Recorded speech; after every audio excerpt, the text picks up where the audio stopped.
Welcome, everybody, to this Rad Pod Breaker. I'm Heidi Sigmund Kuda. I'm here with my podcast partner, High Fidelity. We are very excited to be bringing back our friend Keir Giles. He has been on the show before. He has been one of my most vital sources as I report the events of the last 7 years.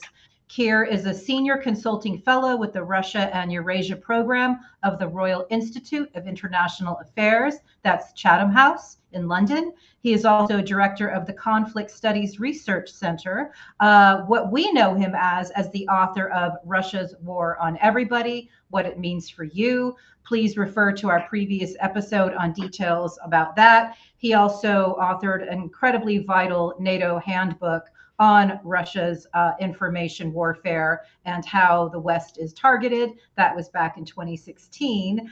And he also, as our friend Monique Kamara reminded us, did a very vital book called Moscow Rules. So he's been quite busy, but we're going to talk about a few international things to start off with, as well as a recent trip that he just took to Washington, D.C. Please, let's bring Keir in and let's get this party started. Hello, Heidi. Hello, Haifa. Oh man, we're so happy to see you. So we know that we just have a short time with you, so let's jump in. Keir, there are so many lessons that I learned from you from Russia's war on everybody and how everybody's impacted, whether they know it or not. But let's talk a bit about one of the things I just learned in 2014 was that Russian information warfare was so successful that they invaded a country and the West kind of, was dumbfounded and tripped up and didn't really know what was going on. How can we apply lessons from 2014 to what is now happening in 2023 as it applies to the war in Ukraine?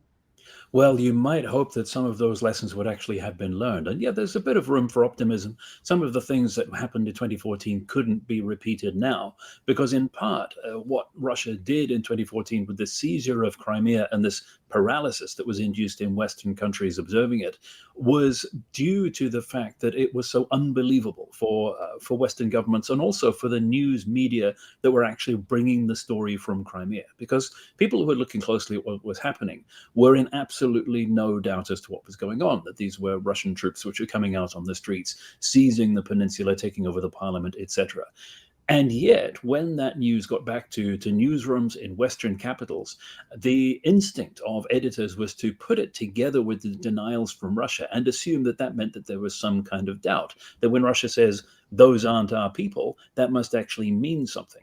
I would hope that by now we've got over this so that the people who are on the ground, who are actually witnessing what is happening, won't have that block, that obstacle that they have to overcome in order to tell the story, an obstacle that's created by their own media behaviors. And of course, those are media behaviors which Russia is very adept at exploiting.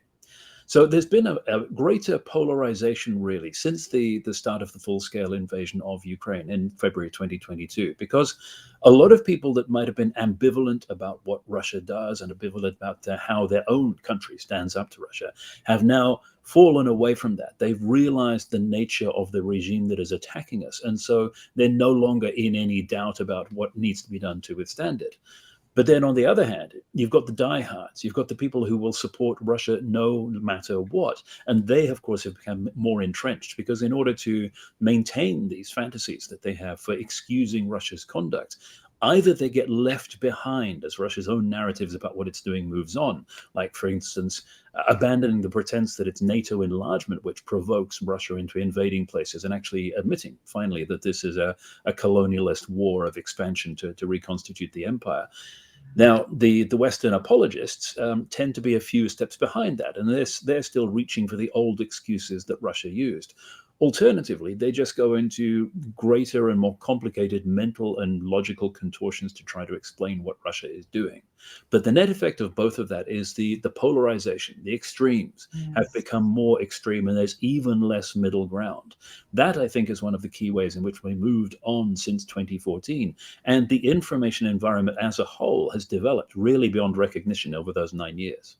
Wow. One of the lessons I learned from you early on is that whenever new Western leaders come in, they are optimistic that they can make the relationship with Russia and Putin work. And what is the misguided lesson that always you point out from that type of thinking? Well, I would hope that that too is going to be less of a problem than it has been in the past. But it was absolutely consistent, and it wasn't just national leaders. It was leadership figures at any level in any organization. As soon as they come in and their portfolio includes dealing with Russia, they think they're going to succeed where everybody else has failed. Whether it's two-star generals or CEOs in business or ministers, diplomats, etc., people in government, they all arrive at the problem thinking that it hasn't been resolved in the past because everybody else is incompetent. So it's a combination of hubris, of their own self-belief, and also sometimes not being able to or willing to learn from the experience of people who have gone before them. And you can see this process, you can see it being played out more or less in real time as people go to Moscow with the intent of making the relationship better, and then go through this curve of disappointment as the realization sets in of actually what they're up against. We saw that with our own former Prime Minister, Boris Johnson. As Foreign Secretary, he went to Moscow to try to improve the relationship, and he later described that as one of the biggest mistakes of his career, because after coming back, he realized that no, this was not something that could be improved. Later on, this same process played out with French President Emmanuel Macron, who for a long time doggedly persisted in thinking that he would be the one who would fix the relationship with Russia because he was special. And it's really only very recently that he too has come to the same realization that it's not down to personalities. It's not down to individual policies of individual countries dealing with Russia. Instead, it's these deep systemic contradictions and this absolute incompatibility between what Russia wants from the world and what is acceptable or even morally justifiable from the rest of the world. And those things cannot be resolved. As we've been saying, you and I, Heidi, have discussed beforehand, years ago, they can't be reconciled. And therefore, inevitably, there had eventually to be some form of clash. And the unfortunate victims of those clash at the moment are Ukraine. That's where this conflict is being played out. And that's why Ukraine is the front line of the bigger battle for all of us. Absolutely. And can you explain to our viewers what it is that is incompatible with what Russia wants and how they don't want what we have? And that is a misguided notion. Well, at some levels, it's really very, very simple. Let's look at the ambition that President Putin has set out for restoring Russia to the state he thinks it should be. He's said very clearly that he wants to reverse what was done in the early stages of the Soviet Union, when the Bolshevik government set up what were called the national republics, the dividing lines on the map that supposedly more or less corresponded to ethnicities within the old Russian Empire.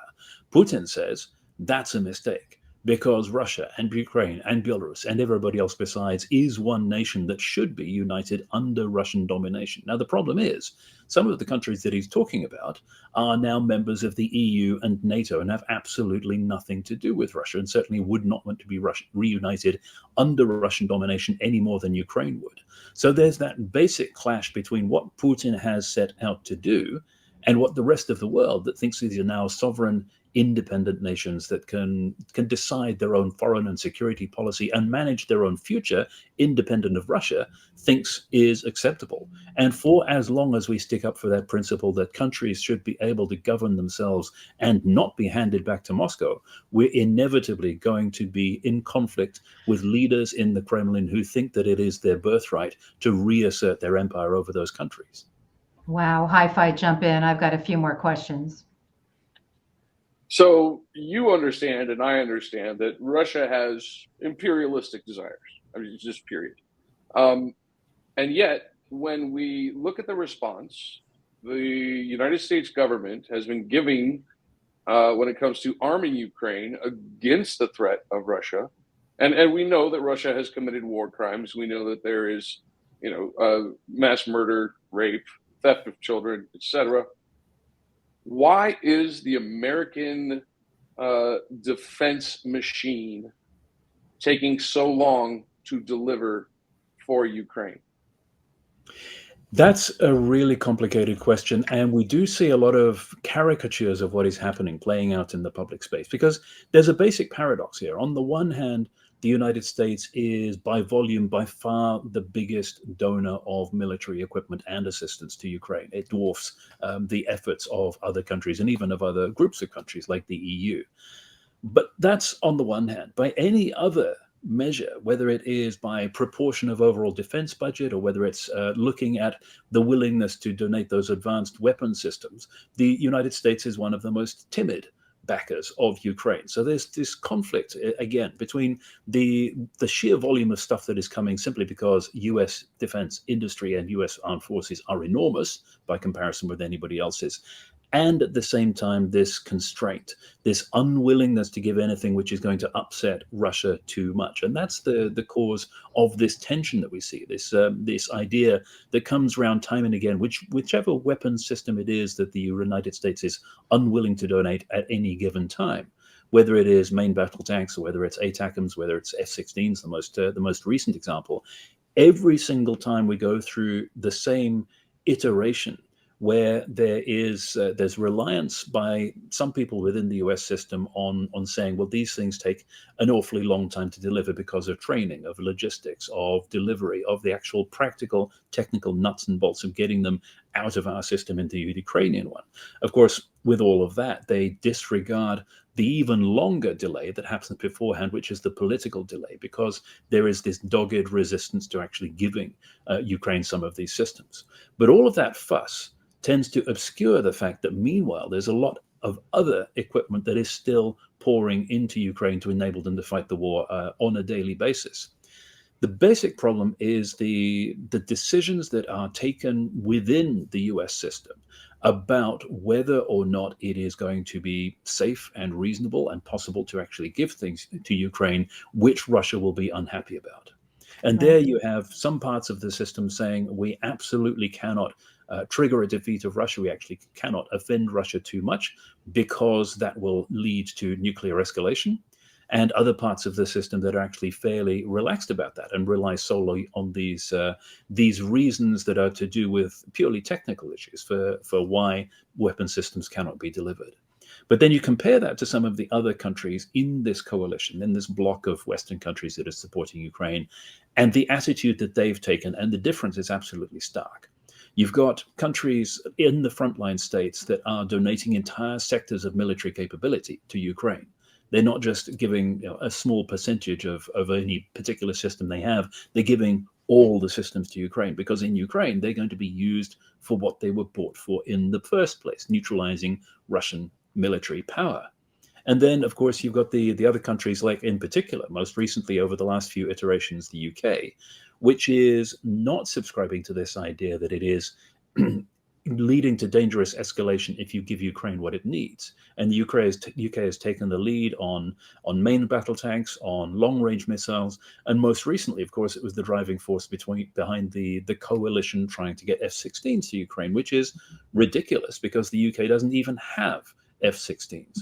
And yet it took on this leadership role because somebody had to show that it is possible to do this. Yeah. Similarly, the United States is still putting these restrictions on what the weapon systems that it is giving to Ukraine can actually be used for. They say no strikes into Russia, which leaves the Ukrainian armed forces fighting with one hand tied behind their back and Russia launching strikes deep into Ukraine from safe areas that in theory Ukraine isn't allowed to touch.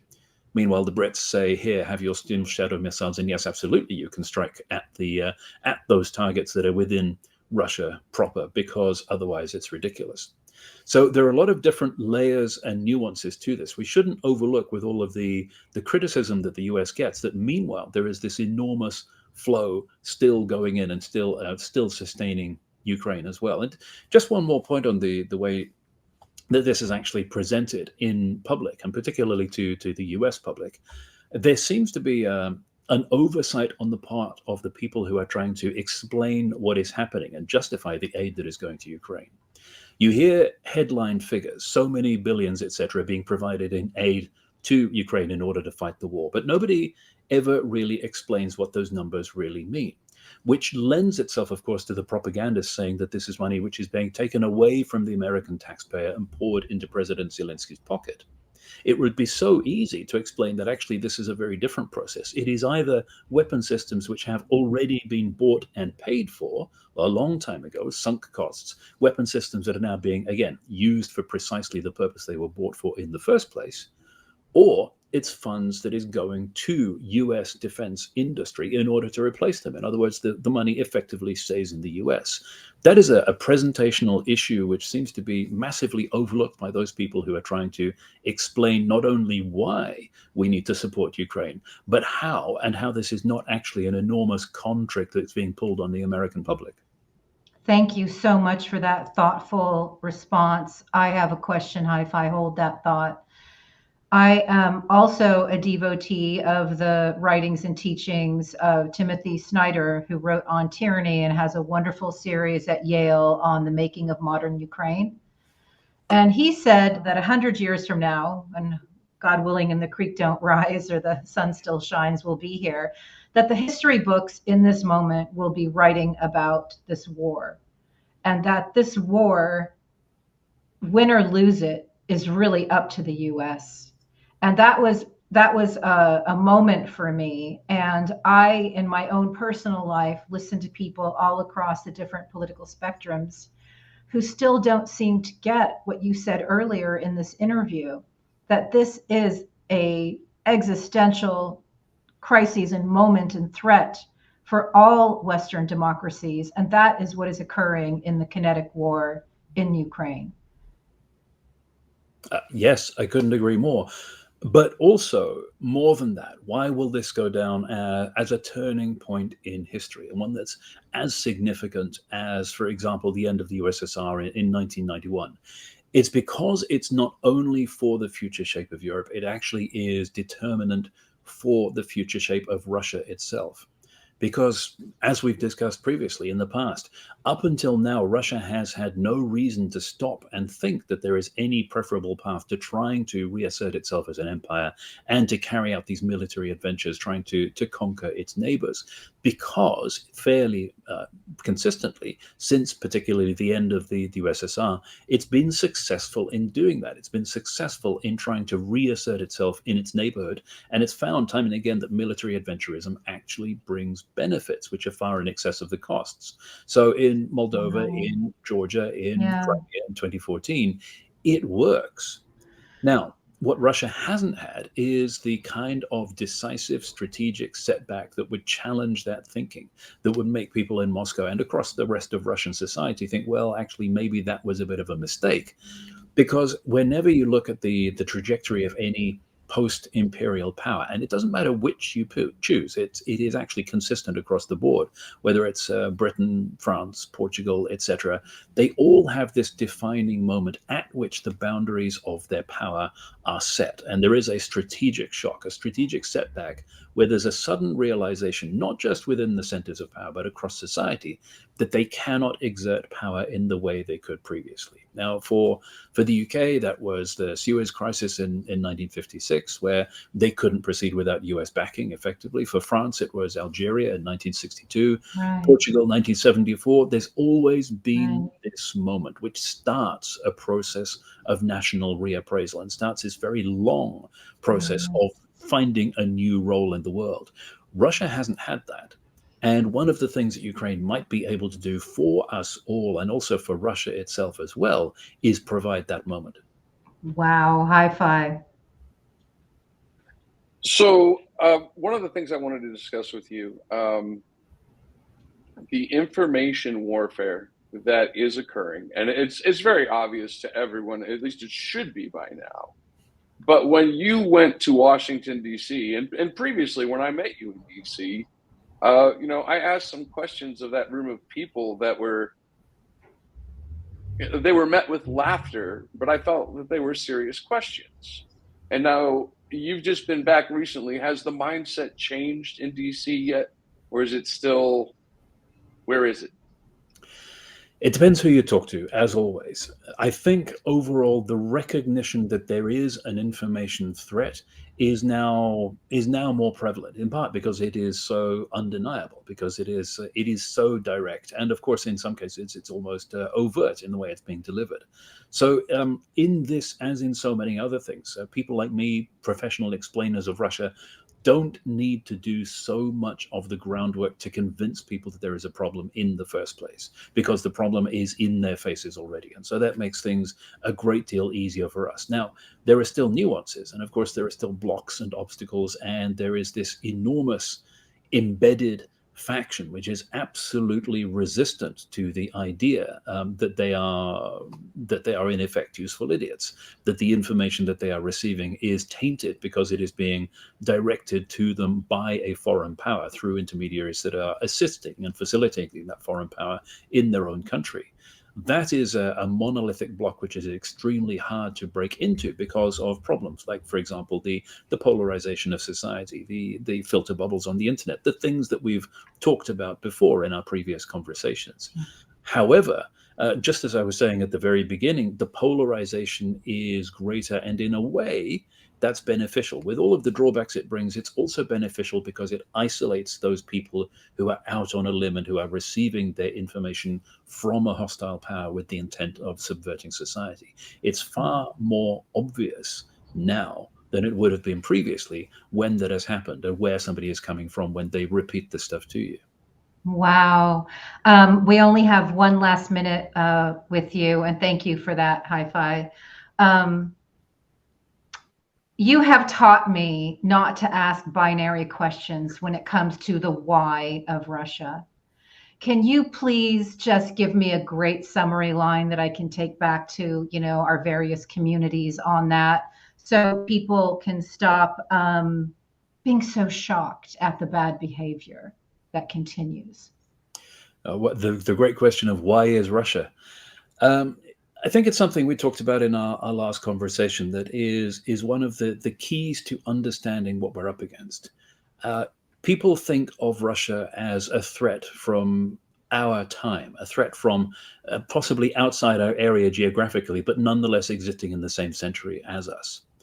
If instead you consider Russia as a state which is from the middle of the last millennium, think of it as a state that behaves like it was in the 1500s and hasn't developed since then, either as a state or socially, particularly in the relationship between the leader and the country and its subjects, then so much more of what Russia does, whether it's in its international relations, whether it's the way it treats other countries, whether it's the way ordinary Russians are capable of behaving when they arrive in Ukraine and commit atrocities against the people that are supposed to be their fraternal Slavs.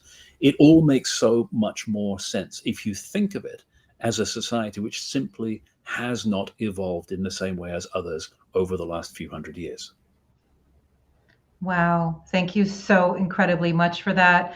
I believe that the writers, historians, the people that do the work that you do are the most vital voices of our time. So I'm so grateful for your work. And thank you for joining us and allowing us to relay this information to our communities.